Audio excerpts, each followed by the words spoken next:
Kita beralih ke informasi yang lain. Saudara, program Makan Bergizi Gratis atau MBG di Banda Aceh terus menunjukkan hasil positif.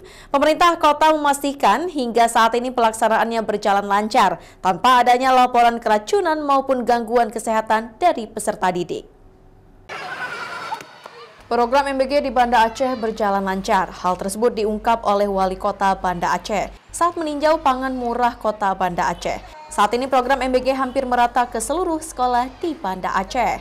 Para orang tua dan sekolah juga memberikan respon positif terkait menu yang disajikan untuk MBG di Banda Aceh.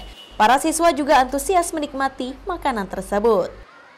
Program MBG berjalan dengan baik ya, lancar, dan koordinasi kita, pengawasan kita terus kita lakukan baik turun langsung maupun koordinasi dengan Forkompimda kita, terutama dengan Pak Dandim dan sebagainya. Pak Sekda intens dengan melakukan pengawasan juga, dan kami juga turun, Pak Wakil beberapa waktu lalu juga ikut turun melihat, memantau. Ya mudah-mudahan ke depan tidak akan terjadi hal-hal yang tidak kita inginkan bagi terutama untuk kesehatan anak-anak kita di sekolah. Di Banda Aceh sendiri Bu, sejauh ini ada laporan Bu keracunan ataupun keluhan dari orang tua? Sejauh ini nggak ada laporan apapun, semua berjalan dengan cukup baik. Hanya jangkauan yang masih belum tersebar secara lebih menyeluruh.